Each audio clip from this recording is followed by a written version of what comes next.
bar form. Imagine you're a 6-year-old kid in Dallas, Texas, in the summer of 1952. You've been playing outside all day, running through sprinklers and chasing your friends.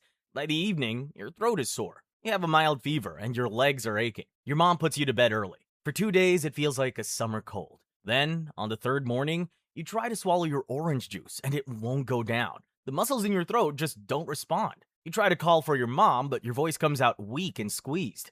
By the afternoon, you can feel your own chest slowing down, and each breath takes more effort than the last. This is bulbar polio. The virus entered through your mouth days ago, multiplied in your throat and gut, slipped into your bloodstream, and crossed into your brainstem, the part of your brain that controls automatic movement like swallowing, speaking, muscles in your face, and breathing. One by one, the virus destroys the nerve cells that run these functions, and they don't grow back. What makes this form of polio terrifying is how it acts. It wipes out the nerves that let you move, but it doesn't touch the nerves that let you feel. So you can feel the spit rising in the back of your throat and understand that you're choking on it. You can feel your chest getting heavier and know that your lungs are failing. Doctors at the time described patients as drowning in their own saliva and mucus while being fully conscious and aware the entire time. Imagine being 6 years old and you fully realize you can't scream, you can't move, and you are slowly losing the ability to breathe.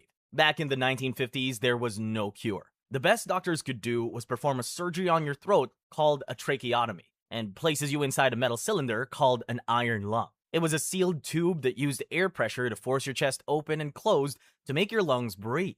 But even with the iron lung, the death rate for bulbar polio patients was over 90%. Later, in 1952, doctors in Copenhagen invented a better machine called a positive pressure ventilator. And that brought the death rate down from 90% to about 20%. One real boy went through exactly this. His name was Paul Alexander. He was placed in an iron lung at 6 years old and never breathed on his own again. He lived inside that machine for 72 years.